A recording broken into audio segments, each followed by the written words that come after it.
మా దరిద్రం ఎట్లుందంటే రవ్వ లడ్డూలు చేద్దాం అనుకుంటే అది కాస్త హల్వా అయిపోయింది. అరిసెలు చేద్దామని పూనుకుంటే అది కాస్త పిండి మిగిలిపోయింది.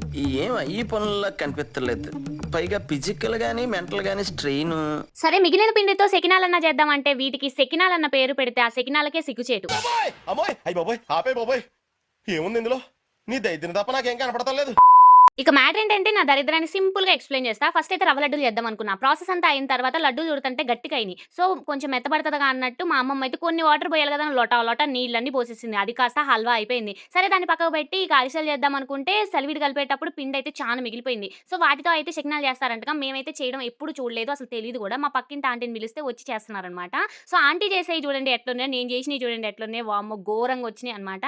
సో దానికి మీరు ఏం పేరు పెట్టుకుంటారో పెట్టుకోండి, సెకినాలు అని మాత్రం అస్సలు అనకండి.